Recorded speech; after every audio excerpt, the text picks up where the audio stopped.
The bell above the door of May's diner rang at 11:03 a.m. on a Thursday in late October, and nobody looked up. That was the thing about Millhaven, Texas, a town so flat you could watch your dog run away for 3 days.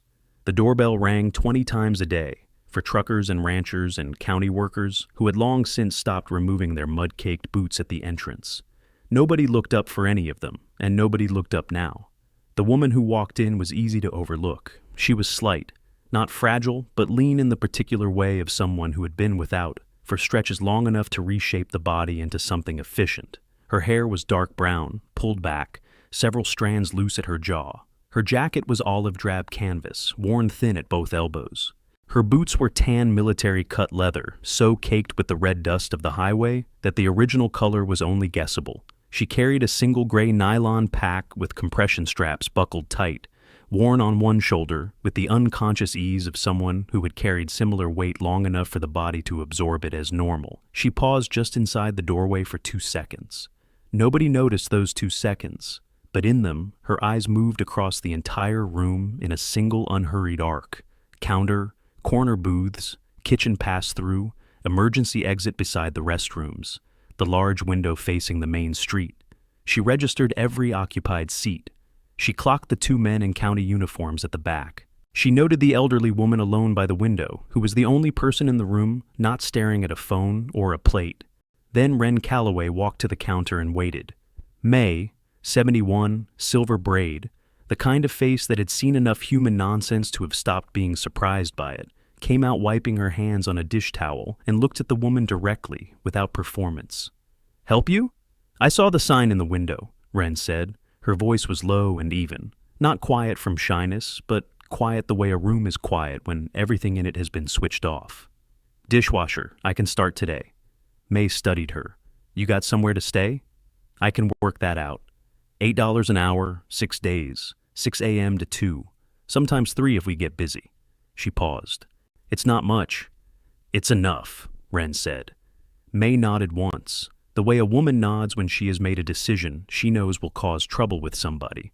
The trouble arrived in the form of Sheriff Dale Morrow scraping his chair back from the corner booth, with the theatricality of a man who wants the room to know he is about to make a point.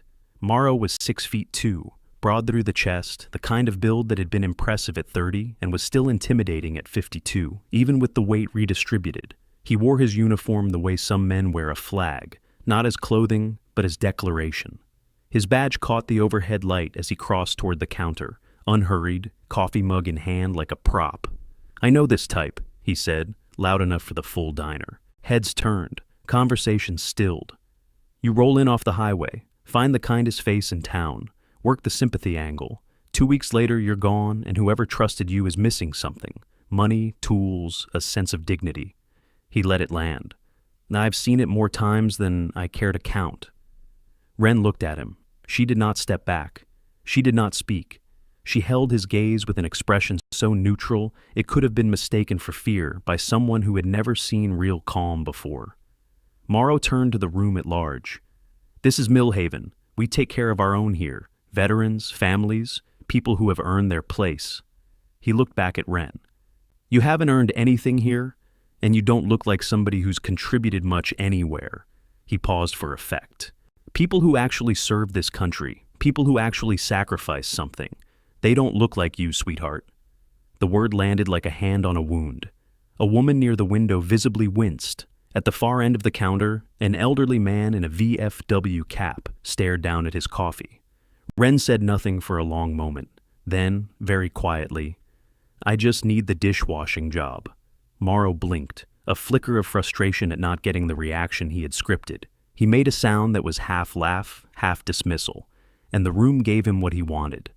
Laughter from Rex Beaumont's table in the corner, a nervous chuckle from somewhere near the window, the particular silence of people who disagree but do not say so. May said, "Kitchen's through there. I'll show you the back." Wren picked up her pack and followed without a word. In the back corner, Hattie Drummond, 63, widow of Sergeant First Class Harold Drummond, who had come home from Vietnam in 1973 and never entirely come back, sharp gray eyes behind wire-rimmed glasses, had watched all of it from her window table without moving. She watched the new woman disappear through the kitchen door, and her eyes stayed on that doorway for a long time. The storage room behind the diner was 10 by 12 feet, exposed shelving, a utility sink, a bare bulb on a pull chain, the smell of industrial cleaner, and old cardboard. May showed Wren the cot against the far wall, and said she supposed Wren could use it until she found something proper. Wren thanked her without elaboration. That evening, she opened her pack with the systematic precision of someone performing a task they have performed hundreds of times. Clothes organized by category and compressed to tight rolls, a first aid kit in a waterproof pouch, a topographic map of Millhaven County with handwritten notations in the margins, a compass, a phone in a cracked case. At the very bottom of the pack, wrapped in a strip of cloth, was a small object the size of a $50 coin. She held it for a moment without looking at it, the way a person touches a scar without thinking, then rewrapped it and put it back. She folded the pack with the compression straps buckled in the exact sequence they had been buckled before. She laced her boots, tightened them, and lay back on the cot. From the front of the diner, through the wall, came the sound of Morrow's voice, still at full volume, still performing for whoever was left. She closed her eyes. Bobby Crane. 17, lanky, perpetually in a faded Midland High School jacket he had outgrown 2 years ago. Arrived the next morning at 6:05 a.m. and stood in the kitchen doorway watching Wren work the overnight stack before he remembered to say anything. "You're the new one," he said. "Bobby," May called from the front without looking up. "Stop standing and start prepping." He moved around Wren with a mumbled apology for existing and began pulling sheet pans from the low cabinet. He kept watching her sideways, with the particular curiosity of a teenager who finds something interesting and doesn't yet know how to pretend he hasn't noticed. What he was noticing, though he lacked the vocabulary for it, was her hands. Dishwashers' hands went soft from constant water, sometimes cracked at the knuckles. Hers were calloused in bands across the upper fingers, the kind of hard pads that formed from years of gripping something that was not a dish rack. The webbing between her right thumb and forefinger was slightly thickened. A faint, pale scar ran along the outside of her left forearm, old enough to have gone smooth. At 7:20 a.m., a man at table 4 dropped his steak knife. The clatter was sharp and sudden, and Wren, crossing behind the counter with a bus tub, moved. Not jumped, not flinched, moved. Her weight dropped perhaps 6 inches in an instant, her left foot angling 45 degrees, her eyes going not to the knife on the floor, but to the room, scanning it in one clean arc before her brain had apparently processed why. The whole thing took less than a second. Then she bent, picked up the knife, set it on the counter, and continued to the sink. Only Hattie Drummond had seen it. She turned her coffee cup in her hands and said nothing. By mid-morning, Rex Beaumont was back. Rex was 26, the kind of good-looking being slowly dismantled by poor decisions. Morrow's particular favorite since 8th grade, when he had been the fastest running back the county had seen in 15 years. The football was long gone. The favoritism had stayed.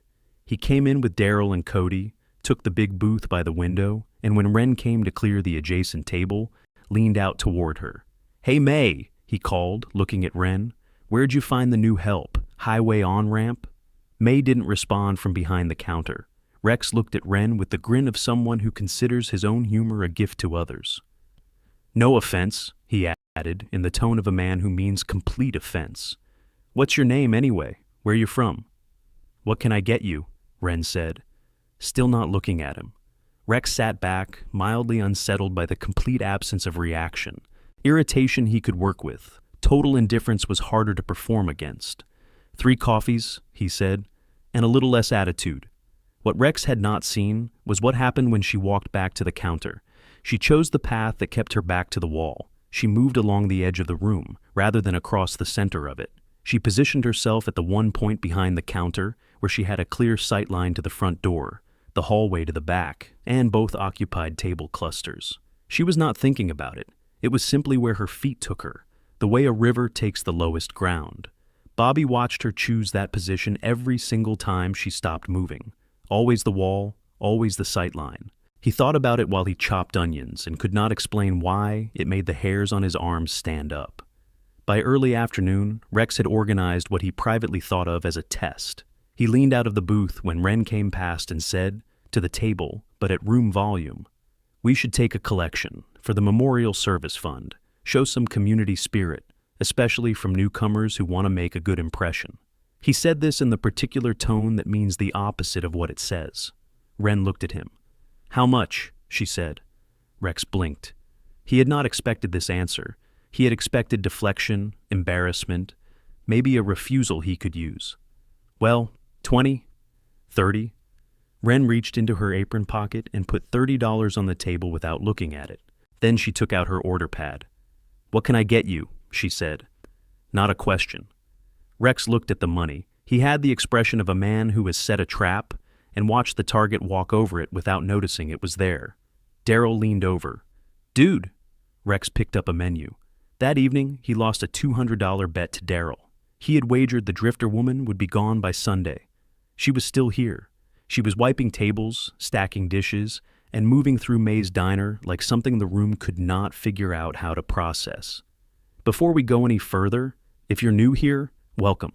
This channel tells the stories of real warriors, the ones who serve in silence, the ones nobody sees coming.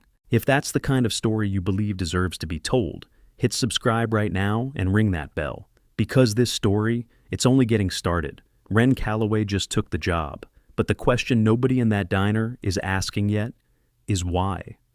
At 11:40 a.m., a man named Gerald Pruitt came in for his usual stool at the counter. Gerald was 68, Vietnam-era Navy, VFW cap, worn soft with age.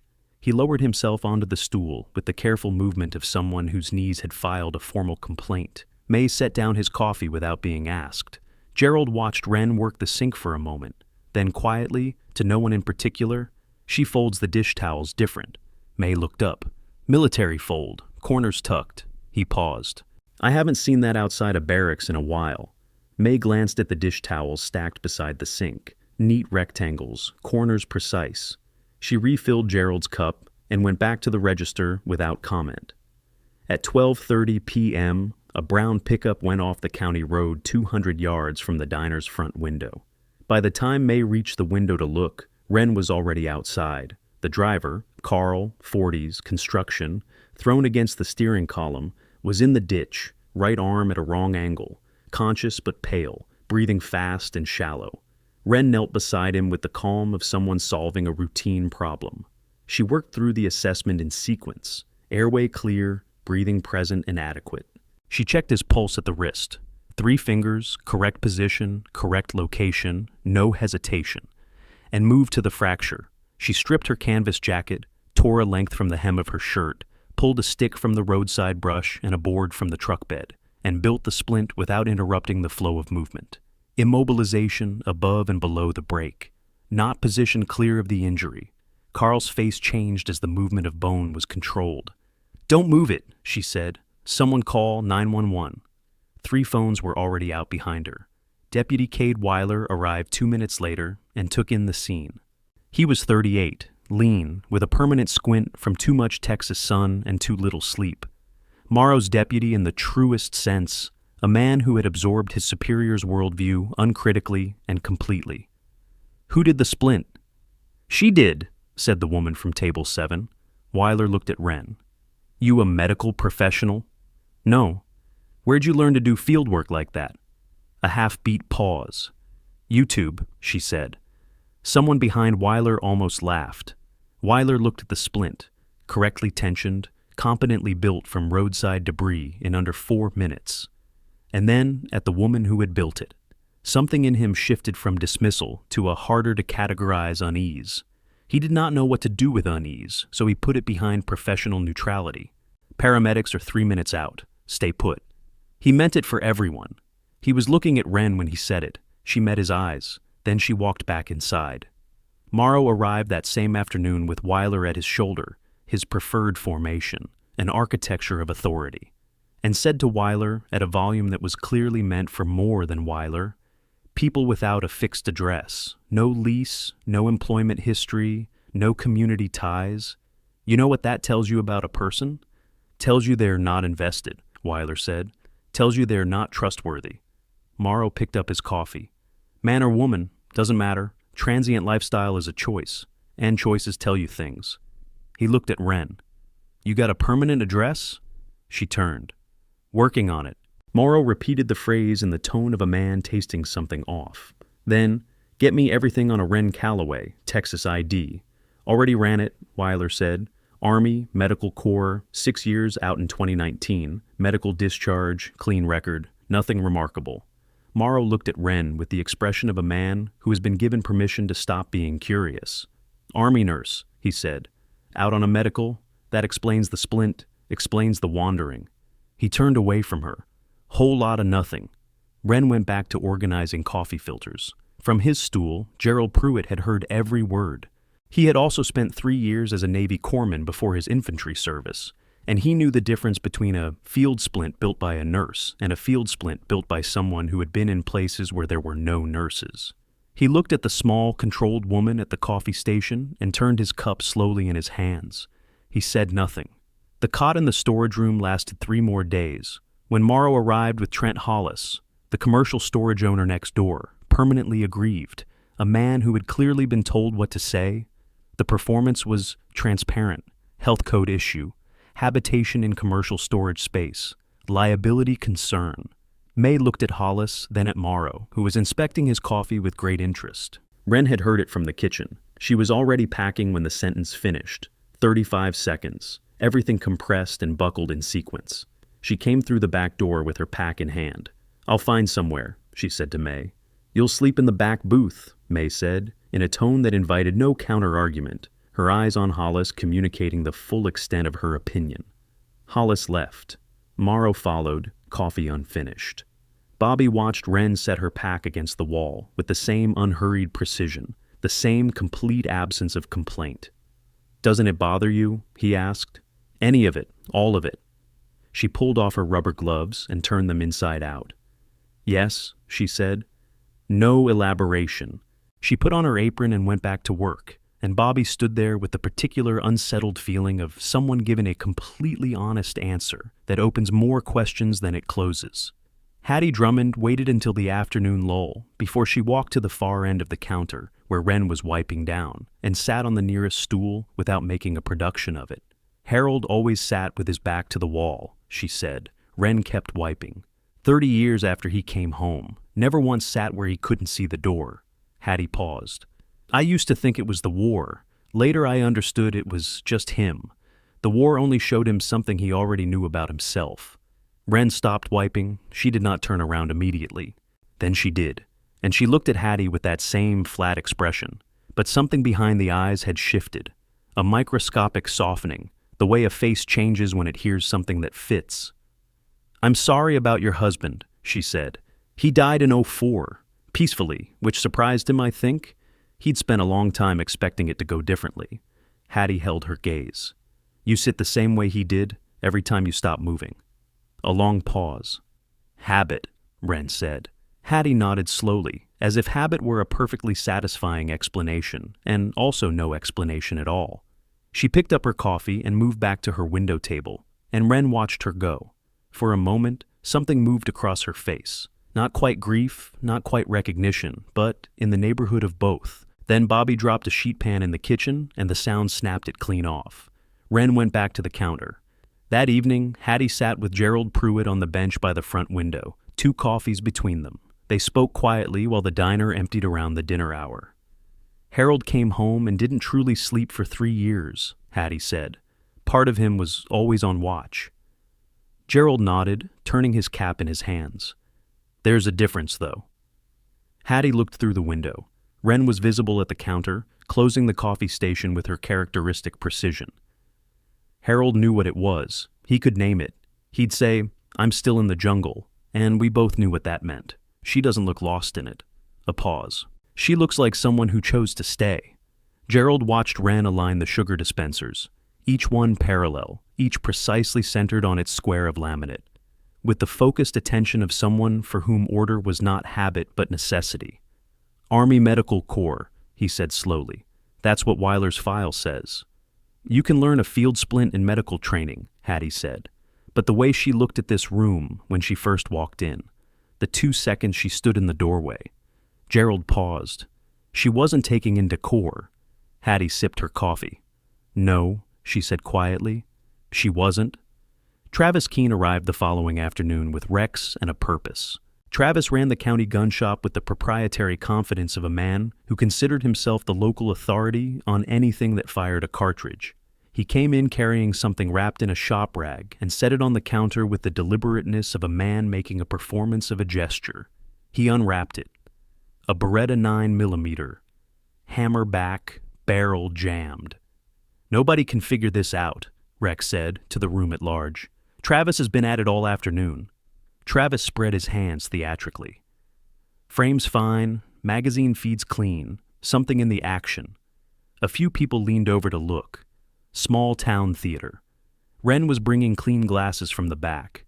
She walked past the counter, and her eyes crossed the weapon in the instant of passing. Something changed in the set of her shoulders, a nearly imperceptible tightening, the way a person's body changes when it recognizes something familiar.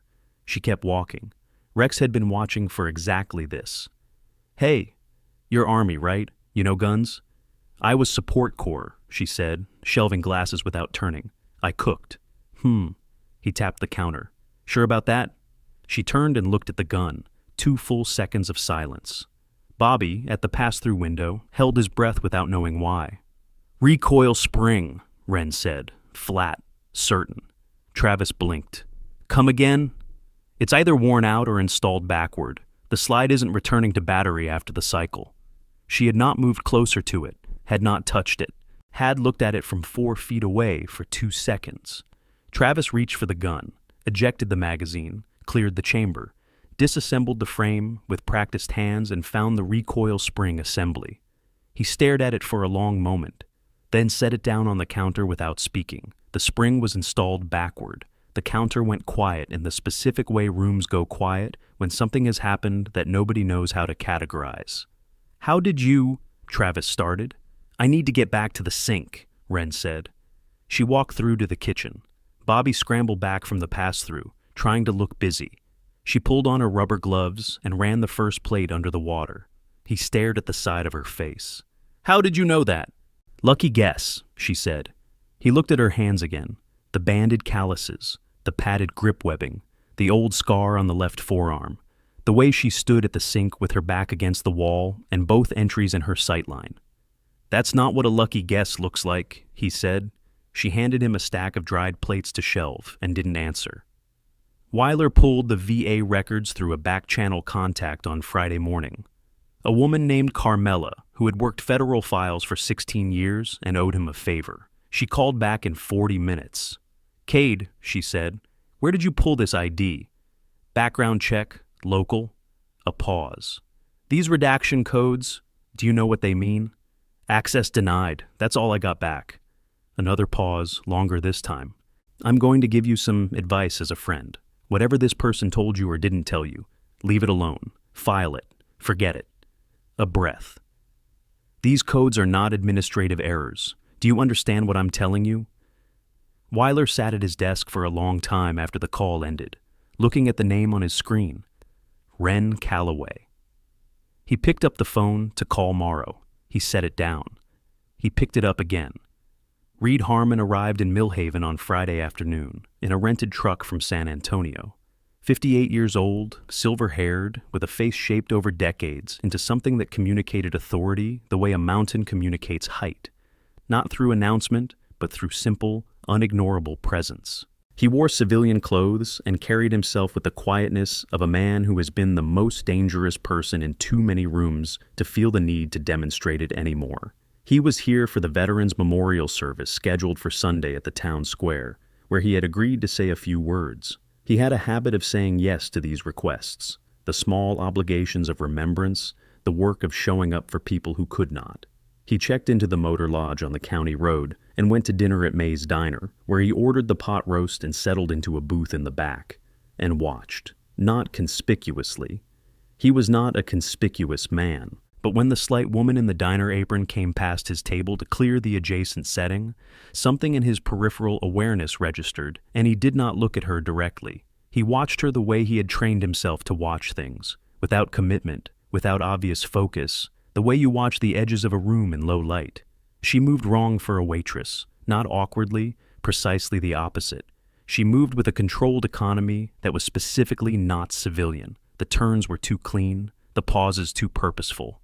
The way she tracked the room without appearing to track the room, and the way she had positioned herself every single time she stopped moving, with her back to the nearest solid surface and clear lines to both exits. He had spent 28 years inside that walk. He recognized it the way he recognized certain scars, instantly and without needing to be told the story. He ate his pot roast, drank his coffee, did not once look at her directly during the 42 minutes he sat in that diner. When he left, he tipped clean and walked back to the motor lodge in the early dark. He sat on the edge of the motor lodge bed and thought for a long time about what he had seen. Bobby stayed late Saturday night helping May with the weekend prep, and somewhere in the rhythm of it, stacking, wiping, latching, he said, "Travis told his friend at the hardware store about the gun thing. Now people think you were ordnance in the army." Wren said. "Were you?" She set a clean cup on the shelf. "The file says what the file says." Bobby turned that over. He had grown up in Millhaven, which meant he had grown up around men and women who had served, and he had learned things from proximity that he could not have articulated. The way water learns the shape of a riverbed over time. He knew what people who had really been somewhere looked like when they talked about it, and what they looked like when they chose not to. His uncle had come back from Fallujah and gone very quiet in a way that sounded different from regular quietness, and Bobby had never had the vocabulary for the distinction until right now. "My uncle came back from Fallujah," he said carefully. He used to say, "The ones who really saw things, who did things, they don't talk about it. Not because they're hiding it, because it doesn't fit in regular talking." Wren put a dish towel on the counter, precise fold, corners aligned. She looked at him. For a moment, just one moment, something moved in her face that was not the controlled surface she wore in this place. Something older and heavier and more honest than anything she had shown since she walked through that door. It lasted perhaps 2 seconds. Then it was gone, as completely as if it had never been there. "Lock the back when you leave," she said, picked up her pack, and walked to the front booth. Bobby stood alone in the kitchen for a while. He could hear the October wind against the diner's back wall. He could hear faintly the flagpole in the square making its small metallic sound in the dark. He had the growing certainty, quiet and strange, like a compass needle finding north, that he was one of approximately 2 people in this town who understood that something at May's diner was not what it appeared to be. The other person was sitting in a motor lodge on the county road, not reading his paperback, thinking very carefully about what he had seen. Sunday morning came cold and bright. The sky, a hard winter blue, arrived 2 weeks ahead of schedule. The memorial service was set for 11 a.m. in the square, folding chairs in neat rows, bunting strung between the lampposts, a sound system humming with the feedback of equipment set by volunteers. Morrow arrived at 9:30 in his dress uniform and came into May's for coffee. He looked at Wren behind the counter and said, "Full professional conduct from all staff today. This means a lot to people who actually have something invested here." He looked at Wren when he said, "People who actually have something invested." He was not being subtle. May said, without expression, "The diner will be open." Morrow took his coffee outside, satisfied with himself. Gerald Pruitt settled onto his stool and watched the sheriff cross toward the square. His jaw tightened. 3 years, he said, to the air in front of him. Wren glanced at him. 3 years filing VA supplemental benefits. Every time I hit a wall, Weiler says the county coordinator hasn't processed it. Every time I ask the coordinator, she says the paperwork went to the sheriff's office. Every time I ask Morrow, he says he never received anything. Gerald turned his cup slowly. The checks go somewhere. They just don't go to the people who earn them. Wren stood very still. "How many people?" she asked. Something in her voice had changed. Still quiet, but with a precision to it that was different from politeness. The attention of someone recording information. 9 in Millhaven alone that I know of. Wren nodded once. She refilled his coffee and went back to the counter without another word. From the window, Bobby watched the square fill up.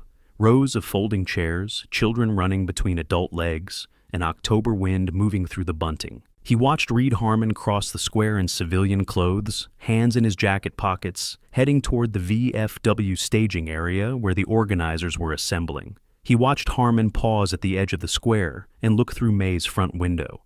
He watched Harmon's eyes find Ren, and he watched something happen in Harmon's face. Not recognition exactly, something more careful than that. The look of a man who has added up a column of numbers and found the total troubling in a way he has not fully decided what to do with yet. Bobby turned to look at Ren. She was aligning the napkin dispensers on the counter, parallel, centered, precise. He looked back at the square. He did not know yet what he was watching, but he had a feeling, strong and strange, the way a storm front feels before the weather turns, that everything in Millhaven, Texas was about to be very different. He was right. The square at the center of Millhaven had been arranged with the particular care of a community that understood ceremony as a form of honesty. 14 rows of folding chairs faced a portable stage draped in red, white, and blue bunting that moved softly in the October wind.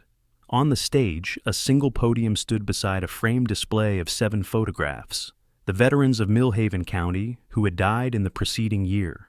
An American flag had been planted in the ground at the stage's left edge, and it moved in the same wind as the bunting, slow and deliberate, as if it were keeping time with something. By 10:45 a.m., 35 people had gathered, families with children who were old enough to understand that they should be quiet and weren't quite, ranchers in clean hats, a cluster of men from the VFW post standing in a loose group near the stage, their posture carrying that particular straightness that does not entirely leave a man even decades after he has left the service. Bobby Crane stood at the edge of the square, in his Midland high jacket, his hands in his pockets, his phone in his right hand but not open. Gerald Pruitt had his usual VFW cap on, the soft one, and he had come early and taken a chair in the front row, which he had never done in 11 years of attending this service. He had always sat in the back.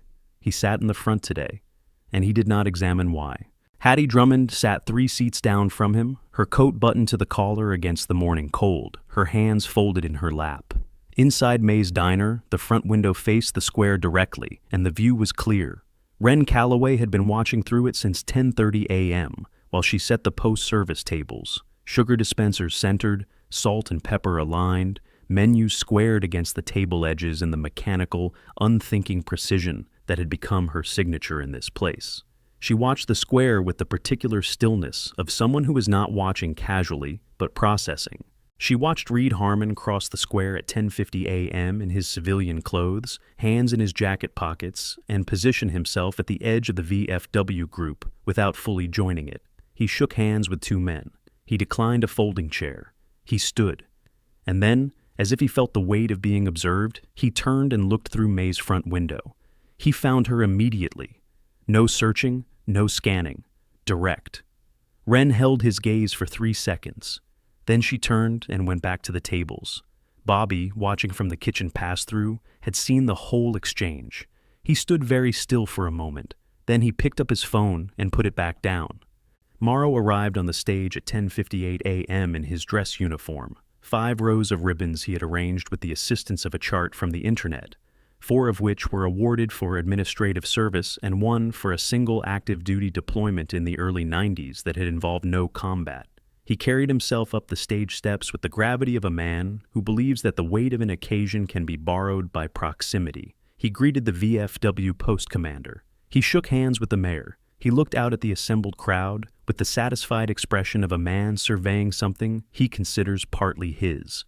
At the edge of the crowd, Ren had come outside. She stood at the far right edge of the assembled chairs, behind the last row, her apron still on, arms folded, watching. There was no good reason for her to be there. She had tables to finish, prep to run. She was there anyway. Morrow saw her. His expression did not change, but his eyes held on her for a moment longer than necessary before moving on. Reed Harmon, standing at the edge of the VFW group, had also seen her come out. He turned slightly, almost imperceptibly, to keep her in his sightline. The service began with a prayer from the local minister, followed by the flag-folding ceremony, which was performed by 2 VFW members with the slow, practiced formality that turned a piece of fabric into something that carried the weight of names. The crowd was quiet throughout. Even the children felt it and went still. Then Morrow stepped to the podium. He spoke well, in the way of a man who has given this speech, or a version of it, enough times to know where the pauses land. He talked about sacrifice. He talked about community. He talked about the men and women in those 7 photographs with a familiarity that was almost proprietary, as though their service reflected something about him. And then, with the particular timing of a man who had planned this, he looked out at the crowd and said, "Today I want to remind everyone what it means to earn a place in a community like this, what it means to actually give something, to have something invested." He paused. His eyes moved to the right edge of the crowd, to Ren. "Because not everyone who walks through our town has contributed. Not everyone has earned the right to stand here." Another pause. "I think most of you understand what I'm saying." The crowd did not shift exactly, but something in it changed, a ripple of awareness about who he was looking at. In the front row, Gerald Pruitt's jaw tightened. In her chair, Hattie Drummond's hands unfolded and refolded in her lap. At the VFW group's edge, Reed Harmon had gone very still. And at the far right of the crowd, Ren Calloway had not moved, had not looked away, had not changed her expression by any measurable degree. She stood with her arms folded and her back to the nearest wall of the building behind her, and she watched Morrow at the podium with the attentive patience of someone waiting for something to finish. After Harmon's brief address, measured, precise, 3 minutes about the men he had served beside, and the particular quality of silence that follows the decision to serve, the formal portion of the service concluded and the crowd began to move. Families drifted toward the diner. The VFW men dispersed toward their vehicles. Children ran loose in the suddenly informal square. Harmon walked directly toward Ren. Not quickly, not with any visible urgency, but directly. The way a compass needle moves, without deliberation, because there is only one direction. He stopped beside her at the edge of the building, and they stood at a slight angle to each other, both looking at the dispersing crowd, not at each other. A passerby would have seen 2 people standing near a building, not necessarily together. "How long?" Harmon said. Low. Ren did not startle, did not turn. "Long enough?" A pause in which the wind moved through the bunting on the stage, and the flag kept its slow time. "Millhaven," Harmon said. Not a question. Something in the way he said it communicated that the word had weight beyond geography. 9 veterans with blocked benefits, Ren said, contracting fraud on the county mined reserves, 3 council members in the distribution chain. She paused. 9 days. Harmon absorbed this without visible reaction. "Cover stay intact?" "Until about 40 seconds from now," she said, and she angled her head almost imperceptibly toward the diner entrance, where Morrow was walking toward them from the stage. Harmon turned, unhurried, to face the approaching sheriff. Morrow had been watching the exchange from the stage steps with the particular alertness of a man whose instincts have been telling him something for several days, and who has chosen, until this moment, to ignore them. He came toward them with the performance of casual authority, the deliberate walk, the hand on the belt, the expression that said the square belonged to him. "Colonel Harmon," he said, "fine address, we appreciate you coming out." His eyes moved to Ren. "And I believe you need to be getting back inside. Service crowd's going to start coming in for lunch and May will need—" "Actually," Harmon said, "I was hoping to get a cup of coffee, if that's all right." Morrow blinked. The interruption had been so smooth and so unremarkable that it took him a moment to register that he had been interrupted. "Of course," he said. They went inside, all 3 of them, in a configuration that was not quite what Morrow had intended. Ren went behind the counter. Harmon took the stool directly in front of her. Morrow stood for a moment, reassessing the shape of the situation, and then took the adjacent stool with the air of a man reclaiming territory. Rex Beaumont came in with the first wave of the post-service crowd. Darryl behind him, Cody behind Darryl.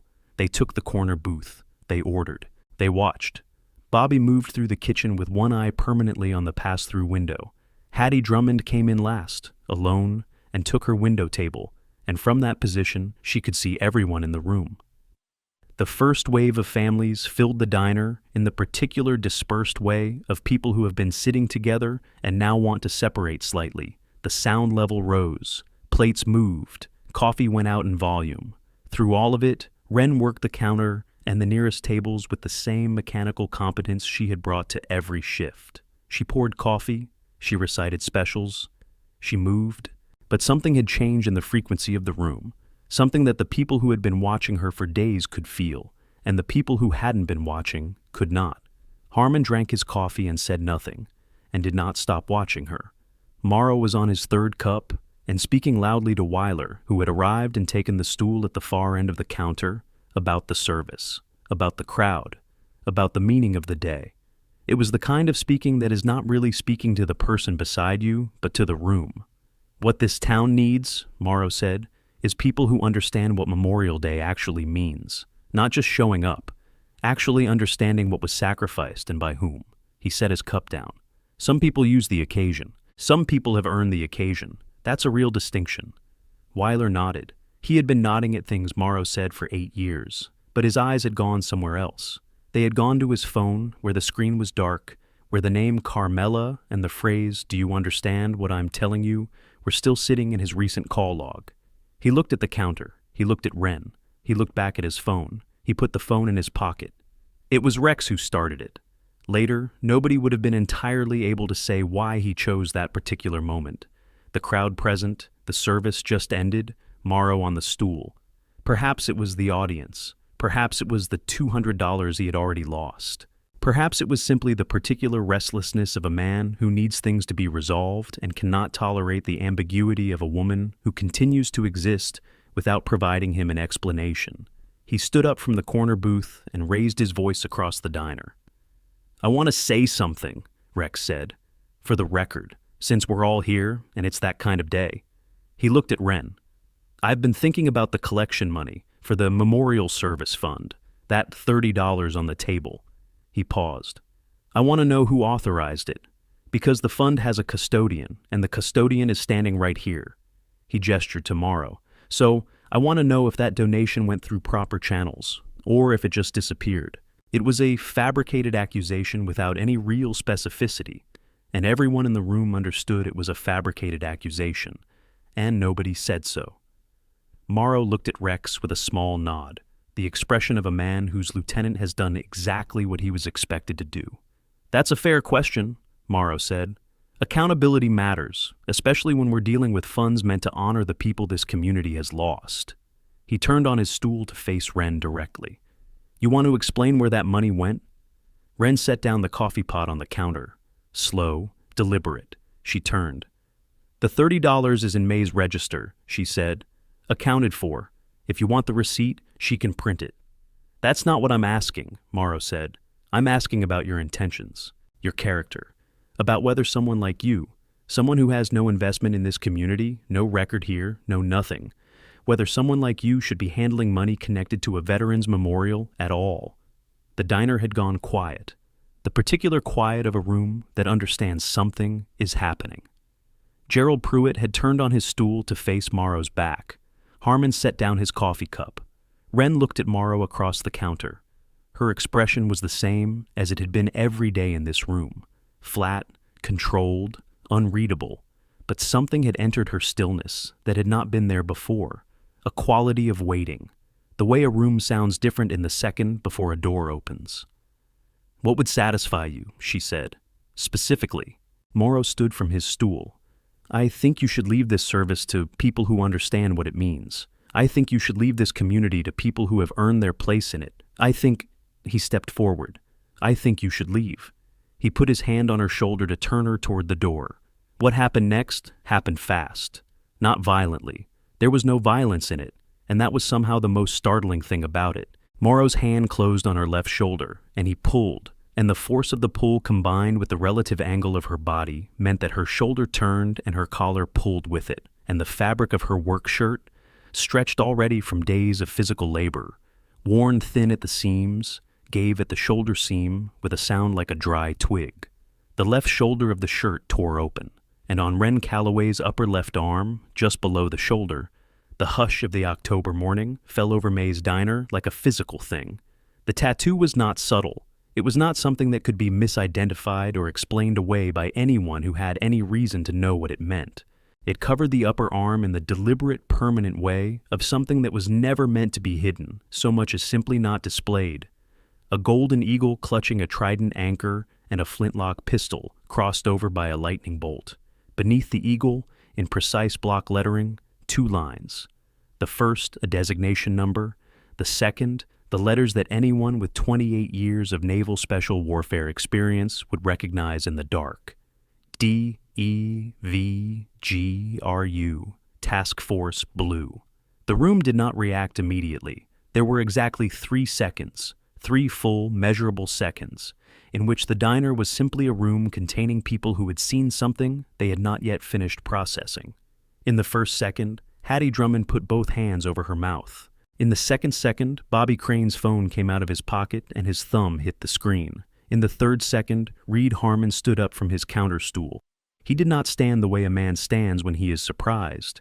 He stood the way a man stands when something he suspected has been confirmed, and he has already decided what to do about it. He stood straight, shoulders square, chin level, and he brought his right hand up in a salute that was not a ceremony salute, not the casual raising of the hand at a flag or a superior officer at a distance.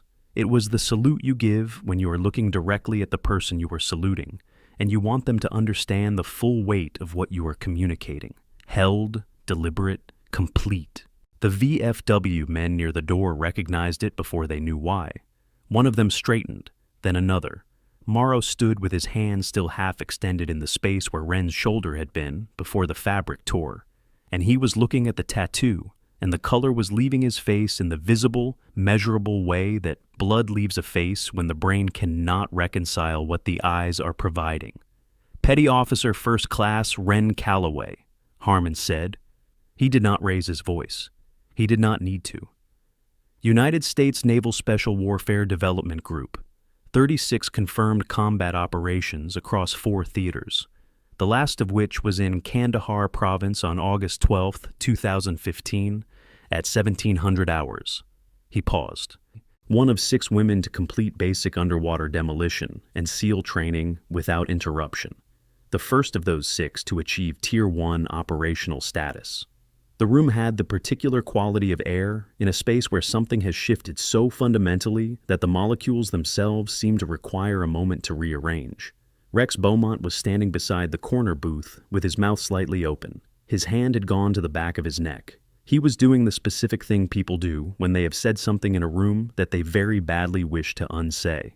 Travis Keene at the counter had put both hands flat on the surface in front of him and was staring at the counter surface. He was thinking, very clearly and with great precision, about the afternoon he had called her out in front of a crowd with a broken gun, and about the 12 seconds in which she had diagnosed it without touching it, and about the expression on her face during those 12 seconds, which he had filed at the time under unreadable, and was now filing under something else entirely. Daryl had stood up from the corner booth. He was not sure why. He had simply found himself standing. At her window table, Hattie Drummond had lowered her hands from her face. Her eyes were bright. She was not crying, but she was close to it, and the emotion on her face was not pity. It was the specific emotion of a woman who has spent 63 years watching people misidentify strength, and who has just watched the misidentification corrected in a room she eats breakfast in every morning. Cade Weiler was sitting on his stool at the far end of the counter with his phone in his hand, the call log visible on the screen, Carmela's number, and the word declined, visible in the recent history. He was looking at Wren. His face had gone a particular shade that suggested his body had worked out a conclusion before his mind had caught up. Gerald Pruitt had stood from his front row chair, the one he had never occupied before today, and he was facing Wren, and he did not salute because his arm did not go above the shoulder anymore, the damage from 1972 being what it was. But he stood at the closest approximation of attention his body could manage, and that was enough.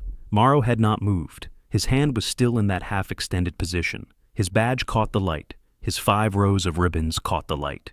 His mouth was opening and closing in the specific way of a man who has been talking his entire adult life and has suddenly run out of things to say. Wren reached up and pulled the torn fabric of her shirt back over her shoulder. She did it calmly, without hurry, the way you close a door that has been left open. She looked at Morrow. She said, "The thing you need to understand about the benefits money, Sheriff, is that I've already found it." The silence that followed was the kind that has weight, not the silence of shock that had already passed through the room. This was the silence of 22 people understanding simultaneously that a situation they thought they understood has been, in its entirety, something other than what it appeared to be. Morrow found his voice. It came out smaller than he intended. "I don't know what the contracts for the Millhaven Mining Reserve," Wren said. She was not performing this. Her voice was the same even flat register it had been on the first morning she walked through the door and asked for the dishwashing job. Awarded to Keene County Resource Management at 14% above comparable market rates. Reviewed and approved by the county sheriff's office. She paused. The VA supplemental benefit applications submitted by 9 Millhaven veterans over the past 3 years, 3 of which were processed, 6 of which were not. The 6 that were not were signed for at the county level. Another pause. The signature on the signed for forms is yours. Morrow's hand had come down. He was looking at her with something that had moved past shock into a colder territory. The expression of a man recalculating his options in real time. "You have no authority here," he said. "Whatever you think you—" The front door of May's Diner opened. 2 people walked in, both in civilian clothes, dark jackets, no logos, no identification visible. A man and a woman, both with the particular quality of stillness that belongs to people who have been in rooms like this one for professional reasons before. They positioned themselves at the entrance without speaking. The man put his hands in his jacket pockets. The woman looked at Wren. Wren looked at her briefly and nodded once. Morrow turned and saw them and went very still. "Sheriff Morrow," the woman said. Her voice was professional and entirely without affect. "We have a federal warrant for the inspection of county administrative records related to the Millhaven Veterans Affairs processing system and the county resource extraction contracting record from 2021 to present. We'd ask that you make yourself available." She said it the way someone says something that is not actually a request. Morrow looked at the 2 people by the door. He looked at Weiler, who had risen from his stool at the end of the counter and was standing with the uncertain posture of a man who has just realized that every decision he made in the past week was, in retrospect, the wrong one. He looked at Wren. He said very quietly, "How long have you been here?" 9 days, Wren said. "You made it easy." Rex Beaumont sat down in the corner booth. Not because he decided to, his knees simply did it for him. The 2 federal investigators moved through the room with professional efficiency, and Morrow went with them.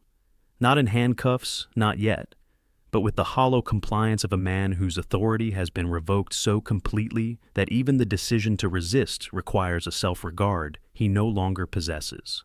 Weiler followed, holding the specific posture of a man who has decided that cooperation is the most prudent path available and is gripping that decision with both hands. The families who had come in for post-service lunch finished their coffees and found quiet reasons to leave. What remained in May's Diner in the minutes after the departure was the particular silence of a room that has been through something and is deciding how to be on the other side of it. Rex Beaumont sat in the corner booth for a long time. Daryl and Cody had both found something to look at that was not Rex's face. The grin that Rex had worn through every exchange in this diner over the past 9 days, the grin of a man performing for an audience he trusted, was gone with a completeness that left his face looking unfamiliar, like a room after the furniture has been moved out, and you see for the first time how small the walls actually are. He thought about the $200 he had bet. He thought about the $30 on the table. He thought about standing up in this room 20 minutes ago and raising his voice and making an accusation about the memorial fund that he had known was fabricated when he made it. And he thought about the 7 photographs on the stage outside. Real names, real people, real cost. And about the word Harmon had said, operations, and the number, 36, and the phrase, combat theaters. He sat with all of it in the corner booth, and the corner booth, which had always been his stage, felt smaller than it ever had. He did not apologize. He was not, in that moment, capable of the kind of apology the situation required, but the sitting with it was at least the beginning of something. Whether he would continue with it once he left the diner was a different question, and not one anyone could answer for him. Travis Keene was still at the counter with both hands flat on the surface in front of him. He was thinking about a specific moment, the 2 seconds she had looked at the Beretta from 4 feet away.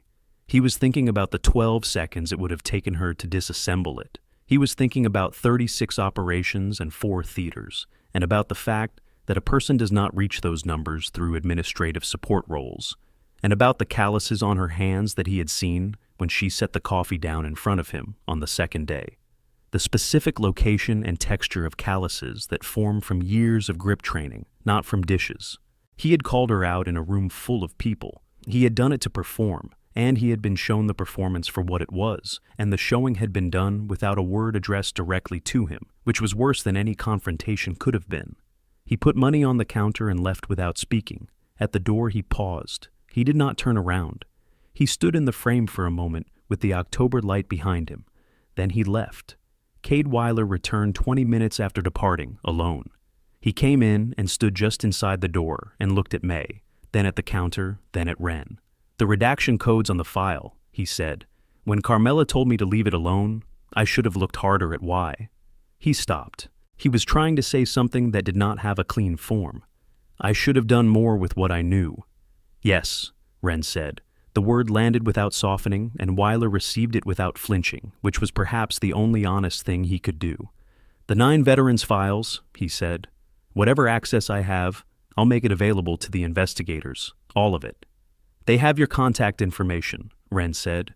"They'll be in touch." He nodded. He looked at the space where Morrow's coffee cup had been on the counter. Then he turned and walked out, and nobody in the room watched him go, because there was a difference between someone leaving in disgrace and someone leaving while trying to do the correct thing, and this was the second, and it deserved the small dignity of not being watched. Gerald Pruitt, still on his stool, said into the quiet that followed. "She knew from the beginning." "Yes," May said from behind the counter. "The dishwashing job wasn't about the dishwashing." May looked at the stack of dish towels beside the sink. Military fold, corners tucked, the same as they had been every day for 9 days. "The dishwashing job was about getting inside a room that nobody thought mattered," she said. "Nobody watches the person at the sink." Gerald looked at the dish towels for a long moment. He turned his coffee cup. 3 years of paperwork," he said. 9 days of dishes," May said. He sat with that. He picked up his coffee and finished it, and set the cup down with the unhurried deliberateness of a man who has arrived somewhere. "That's a fair trade," he said. Hattie Drummond, at her window table, had been listening to all of it. She was looking at the square where the flag was still moving in the October wind. And she was thinking about Harold sitting with his back to the wall for 30 years, and about the woman who had done the same thing in this room for 9 days. She was thinking that there are 2 kinds of people who carry things from the places they have been. The first kind carries the weight visibly, where others can see it, and this is its own form of courage. The second kind carries it behind the breastbone, out of sight, attending to the business in front of them without announcement. She had been married to the first kind. She had recognized the second kind across a diner the moment the woman sat down with her back to the wall. She stood. She buttoned her coat. At the door, she turned. "The coin she left," she said to May. "She'll want it back, eventually." May looked at her. "You think she's coming back?" "People who are truly done with a place don't look back when they leave," Hattie said. She looked back. She opened the door. The October wind came in, cool and dry. "That means something." The door closed. The bell rang once, small and clear. May stood behind the counter for a moment, turning the challenge coin in her hands, feeling the weight of what had passed through her diner in 9 days without announcing itself. Then she put the coin in her apron pocket and went back to work. Bobby lowered his phone. He had recorded 3 minutes of footage from the moment the shirt tore to the moment the investigators walked through the door. Clear, steady, the tattoo visible, Harmon's voice audible, Morrow's face at the moment of understanding, all captured in uninterrupted sequence. His phone buzzed. A text from a number not in his contacts. 6 words. "If you really want to serve, don't." Bobby stared at the message. He looked at the room. He looked at Wren, who was behind the counter doing what she had done every single day since she walked through that door. Organizing, aligning, moving through the space with the economy of motion he now understood completely. He looked back at his phone. He deleted the footage. He put the phone in his pocket and picked up a bus tub and went back to work. This episode is brought to you by our sponsor. Whether you're building discipline in the field or building the life you've worked for, preparation is everything. Visit the link in the description and use code WARRIOR for an exclusive discount. Now, back to Millhaven. Gerald Pruitt was still at his stool when the room had cleared, and May brought him a fresh coffee without being asked, and he sat with it for a long time without drinking it. When Wren came past with a bus tub, he said, without preamble, 3 years. She stopped. 3 years I filed that paperwork. Every time I thought I'd hit a wall by accident, turned out I'd hit a wall by design. He looked at his cup. I stopped believing anybody was going to fix it. Wren set the bus tub down on the counter. I know, she said. Gerald looked up at her. There was something in his face, not gratitude exactly, because gratitude would have implied he thought he was owed an apology, and he had stopped expecting those a long time ago. It was something quieter and more specific, the expression of a man who has been carrying something heavy and has been told he can set it down. The others, he said, the other 8. The investigators have the names, Wren said. All 9 files have been flagged. The review will take 6 to 8 weeks. After that, she paused, choosing words carefully. After that, the disbursements should move. Gerald nodded, slowly. He picked up his coffee and held it in both hands. Your husband served Navy, Wren said. She had not meant to say it. It came out before the control caught it. Gerald looked up. You're Harold, he said. No. She paused. I meant the way she talks about him. Hattie. The way she describes how he carried it. A long silence. I recognized it. Gerald looked at her for a moment, with the kind of direct attention that veterans give each other sometimes. Not sympathy, not analysis, but recognition. The simple acknowledgement of a shared weight. He'd have liked you, Gerald said. Wren picked up her bus tub. I'll take that, she said, and moved on. Harmon was waiting for her at the back of the diner when the lunch crowd had fully cleared. He was sitting in the booth farthest from the window, facing the door, both hands around a coffee cup. She came and sat across from him without being invited. They sat in silence for a moment, the way people sit who have been in places where silence was a survival tool and have never entirely stopped treating it that way. How did they get you to do this? He said finally. Not accusatory, genuinely curious. They asked, she said. There are people with federal authority who could have done this in a week with warrants. There are, she said. But evidence gathered from the inside of a community by someone the community trusts, or, in this case, doesn't trust, is different evidence. It holds differently. She turned her coffee cup on the table. 9 days of shifts. I have documented interactions, recorded observations, and 3 weeks of prior surveillance from a separate operative that laid the groundwork. She paused. The picture was already built. I just put the frame on it. Harmon looked at her. How long since you've slept in an actual bed? I sleep fine, she said. That's not what I asked. Something passed across her face. Not quite a smile, but the shadow of what one might look like on her. I sleep fine on cots, she said. 8 years of cots. You've been out for 4. I sleep fine on civilian cots. He looked at her steadily. Are you all right? The question arrived in the space between them, and Wren received it the way she received most direct questions, without flinching, without deflecting, but taking a moment before she answered, as if she were checking the answer for accuracy before releasing it. I'm operational, she said. Harmon held her gaze. That's not what I asked either. Another pause.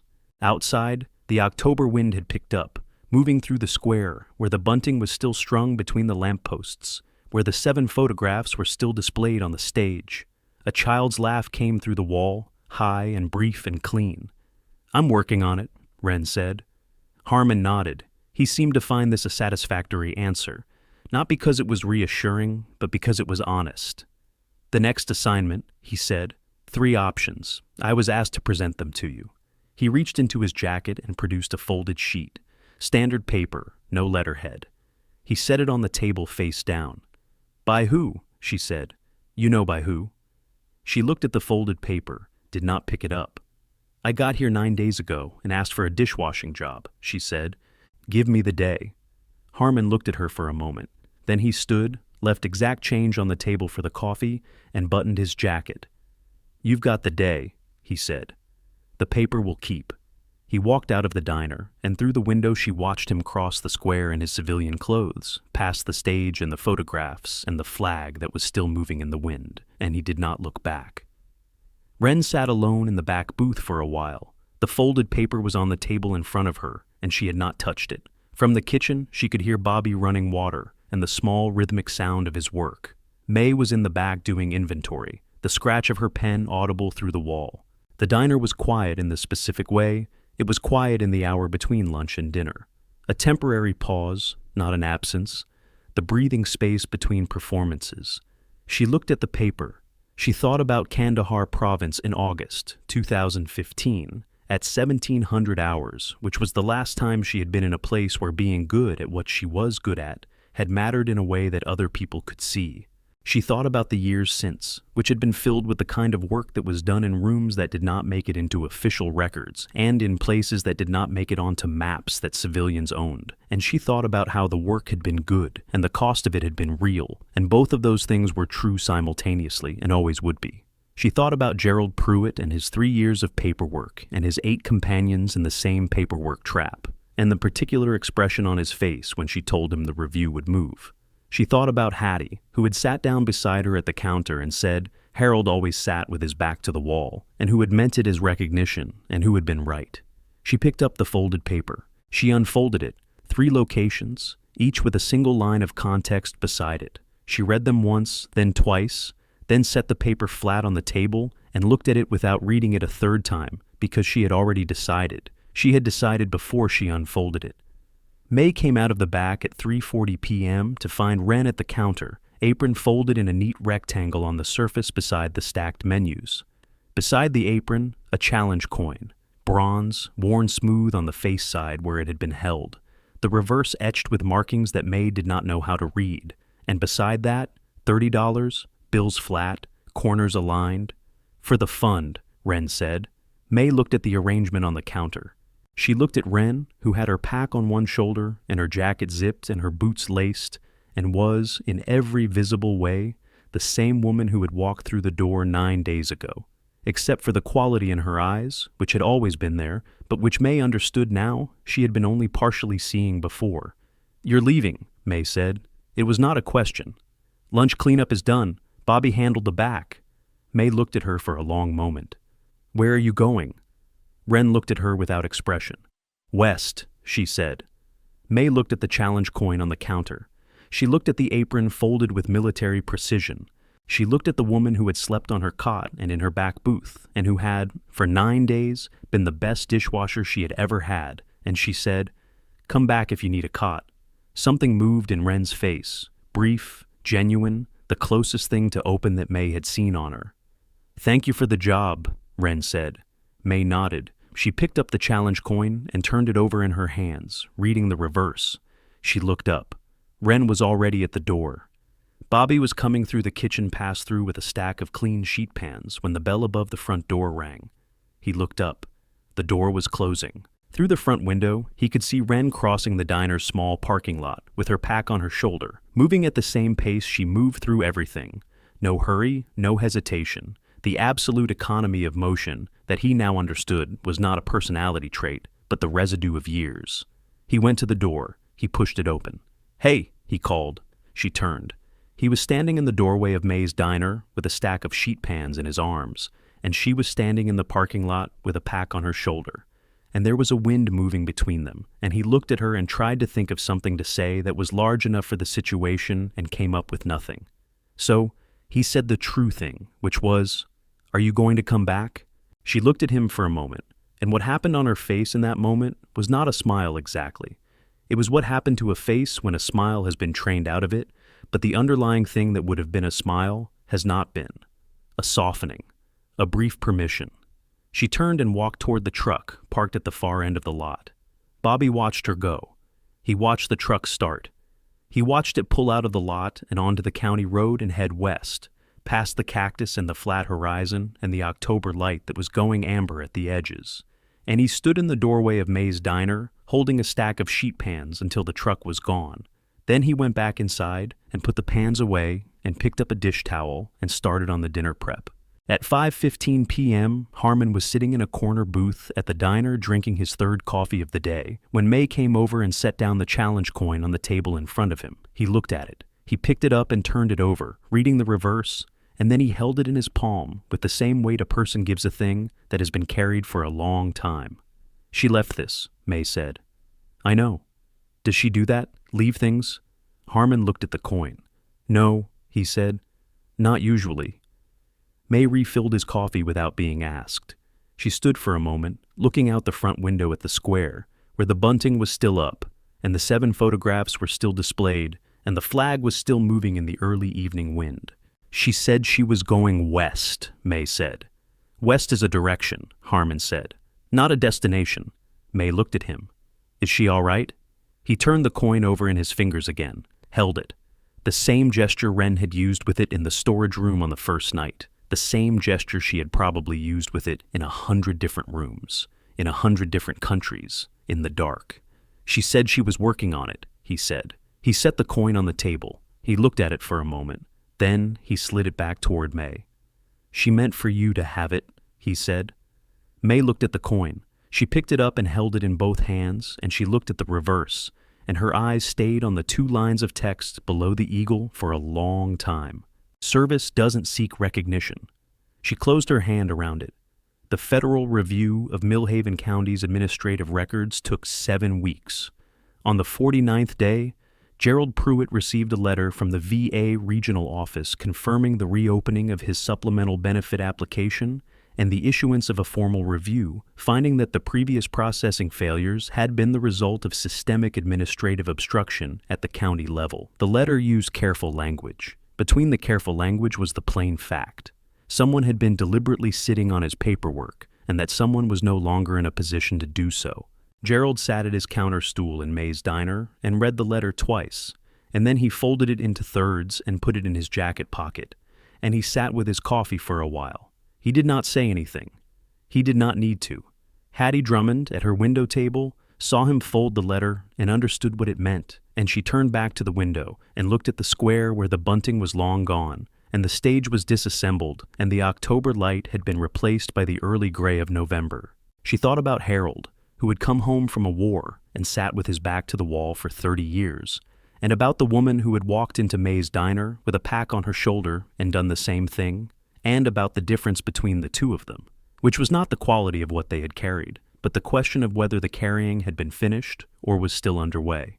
She thought about what Wren had said, standing at the counter with her coffee cup, working on it. She thought that this was, in the end, the only honest answer any person could give to that question, and that the giving of it was its own kind of courage. 3 counties to the west, on a 2-lane highway running through flat country under a November sky, a truck with no distinguishing plates moved at steady speed past a gas station, a grain elevator, a water tower painted with the name of a town she had not been to before.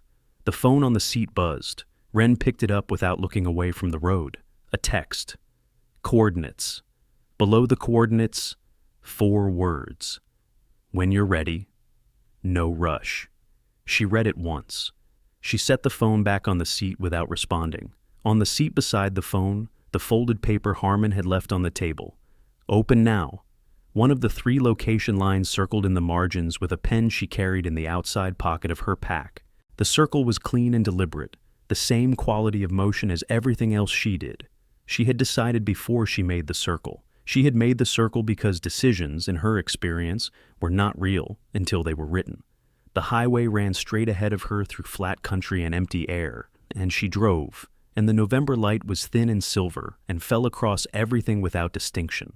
The road, the fields, the long horizon, the way light falls on things that do not require explanation. In the truck bed, nothing, just the truck and the pack and the map she had not needed to open in 9 days because she had already known the layout of every room she had been in. And on the floor of the cab, where she could reach it without looking, a folded strip of cloth containing a small object the size of a $50 coin. She had not put it back in the pack. She had put it where she could reach it. That was new. She drove west. The road kept going. Back in Millhaven, at 4:57 p.m. on a Tuesday in late November, Bobby Crane was wiping down the counter after the dinner rush when May came and stood beside him and set the challenge coin on the surface in front of him. He looked at it. She left it for me, May said. I'm leaving it for you. Bobby looked at the coin for a moment. He picked it up and turned it over and read the reverse. He set it back down. He picked it up again and held it the way you hold something when you are deciding what it means, which is carefully, with both options open. She's not coming back, he said. May looked at him. She said she was working on it. Bobby closed his hand around the coin.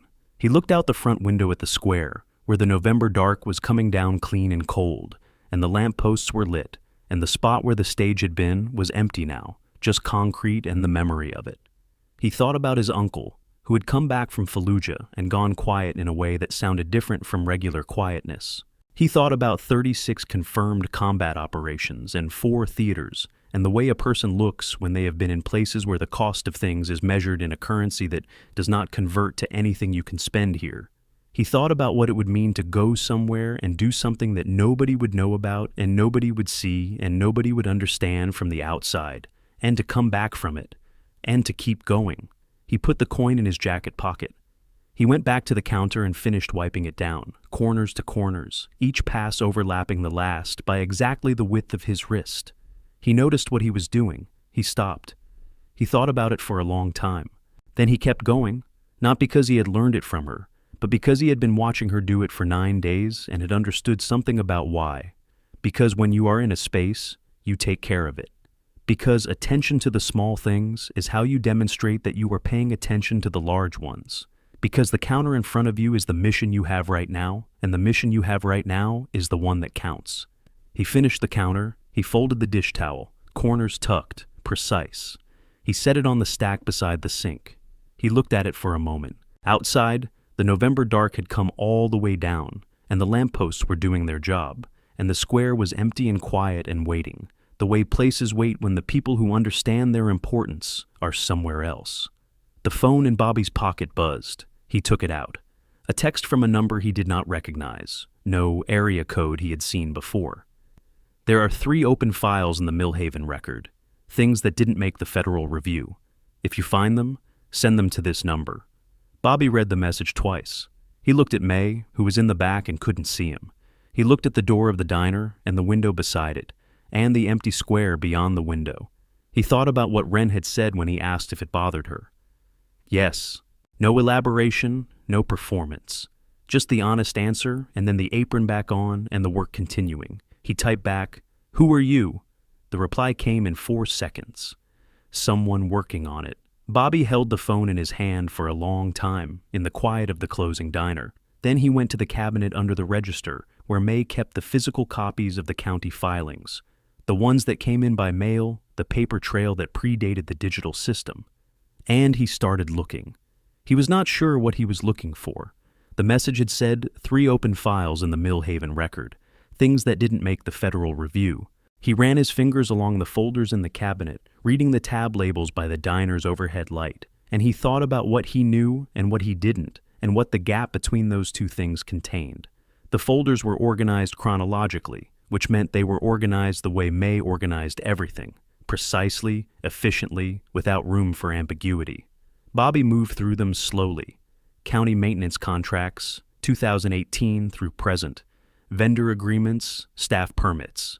He almost closed the cabinet. Then his fingers stopped on a folder that was thinner than the others and had no tab label, just a strip of masking tape with a date written in pencil.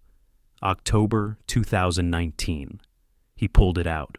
Inside, 3 pages, printed on county letterhead, with a signature block at the bottom of each. The signature was Morrow's. The content was a series of authorization letters, not for contracts, not for administrative processing, but for property access. 3 properties in Millhaven County, designated for resource survey access, authorized to a company name Bobby did not recognize.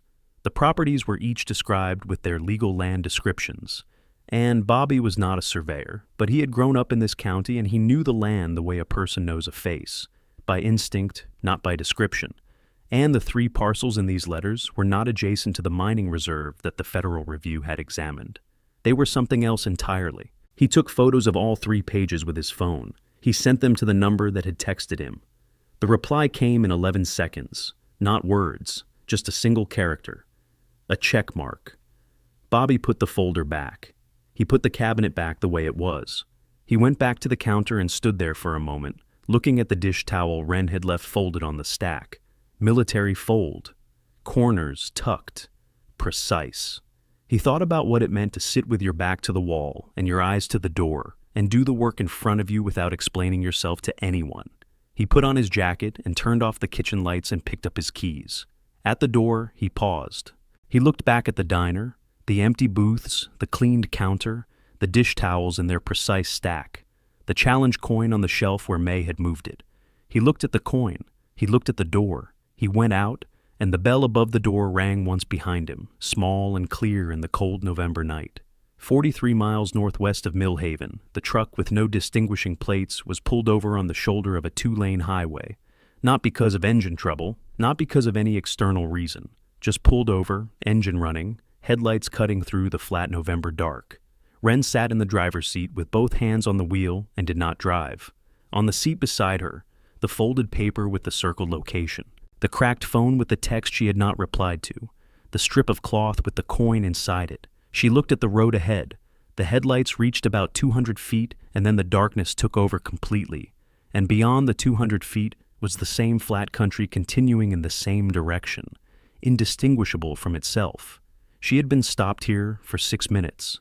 She was thinking about Gerald Pruitt's face when she told him the review would move. The specific expression of a man who had been carrying something heavy for 3 years and had just been told he could set it down. She was thinking about what it cost to carry something for 3 years while the person responsible for the weight walked around free in the same town, and what it meant to still be there after 3 years, and what kind of stubbornness that required, and whether stubbornness was the right word for it. She thought about Bobby in the kitchen, watching her through the pass-through window every day for 9 days. She thought about what he had said.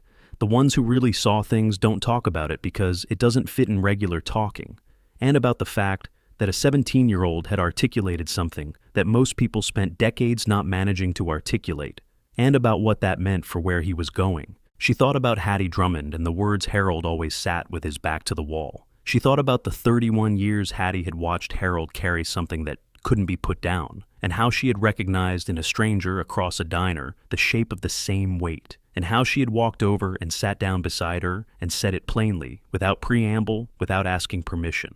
She thought that this was perhaps the bravest thing she had witnessed in 9 days in Millhaven, Texas.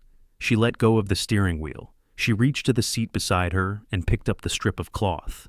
She unrolled it. The coin sat in her palm. Devgru on the reverse, the eagle face up, worn smooth where her thumb had run across it more times than she could count. She had left it on May's counter. She was not sure exactly why she had taken it back out of the pack before she left. She thought it might be what Hattie had said. She'll want it back eventually. She didn't know if she agreed with that. She knew that she had put it within reach. She rolled it back in the cloth. She put it in the cup holder. She picked up the phone and looked at the unanswered text. When you're ready, no rush. She typed 3 days. She put the phone down. She put the truck in drive and pulled back onto the highway and drove northwest in the dark, and behind her, Millhaven's lights were visible on the flat horizon for another 7 minutes before the distance erased them, and she did not check the rearview mirror when they went. The federal review completed on the 49th day, and Gerald Pruitt received his letter. The letter from the VA used careful language. Between the careful language was the plain fact. The obstruction had been systematic. The responsible party had been identified, and the processing failure had been corrected at the source. All 9 veterans received similar letters within 6 days of Gerald's. The county resource contracting irregularities resulted in 3 separate administrative proceedings. 2 council members resigned, the 3rd contested and lost. The contracting company connected to the authorization letters in the October 2019 folder. The folder Bobby had found turned out to have connections to an out-of-county operation that had been on a federal watch list for a year and a half.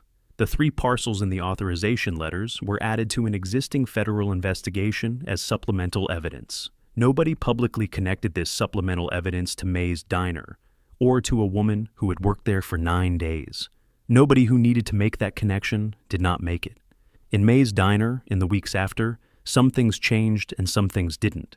May was still there at 6 a.m. Gerald Pruitt was still on his stool by 11:40. The dish towels were still folded the same way because May had started folding them that way after the first week and had not stopped. Bobby Crane started coming in early on Tuesdays and staying late, and he developed the habit of sitting at the back booth, the one Wren had slept in, with a cup of coffee and a notebook, writing things down. Nobody asked what he was writing. May assumed it was homework. It was not homework. He had replied to 2 more texts from the unknown number. Both had contained questions about things in Millhaven that required local knowledge to answer. He had answered them. He had not been told what the answers were used for, and he had understood that this was deliberate, and he had decided that this was acceptable. One evening in December, sitting in the back booth with his notebook and his coffee, he looked up and found Hattie Drummond at the adjacent table, reading a paperback, her coat still on, as if she had just come in. "You've been sitting in her spot," Hattie said, without looking up from her book. "Yes," Bobby said. Hattie turned a page. "Good," she said. They sat in the comfortable silence of two people who have understood the same thing and do not need to compare notes on the understanding. The diner was warm, the November dark pressed against the windows. From the kitchen came the sound of May's radio, turned low. After a while, Bobby said, "Do you think she knows what she started here?" Hattie looked up from her book. She looked at the back booth, at Bobby in it, at the notebook, at the coffee cup, at the window beyond it where the square was dark and empty and waiting. "I think," Hattie said slowly, "that people who do that kind of work don't generally think in terms of what they started. They think about the work in front of them." She paused. "But yes, I think she knows." Bobby looked at his notebook. "Is that enough?" he asked. "For them, I mean, the people who do it. Is knowing enough?" Hattie was quiet for a long time, long enough that Bobby thought she wasn't going to answer. "Harold used to say," she said finally, "that the only honest answer to that question is, some days yes, some days no, and the work continues either way." She picked up her book again. "I think that's about right." Bobby wrote it down. Outside, the December wind was moving through the square, past the lampposts and the empty spot where the stage had been, across the concrete and the flat grass and the flag that was still there, smaller now in the winter light, still keeping its slow time with something none of them could name. Inside May's diner, the lights were warm. The dish towels were folded the right way. The challenge coin was on its shelf, face up, the eagle visible from across the room. And in the back booth, a 17-year-old boy with a notebook was writing things down and asking the right questions and learning, slowly and without anyone explaining it to him, what it meant to sit with your back to the wall, which was, in the end, exactly what Ren Calloway had left behind in Millhaven, Texas. Not the takedown of a crooked sheriff, not the vindication of 9 veterans, not even the investigation that was still ongoing in 3 counties to the northwest. What she had left behind was this: the small, persistent residue of someone who had done something without needing anyone to see it. The fold in the dish towel, the coin on the shelf, the boy in the booth,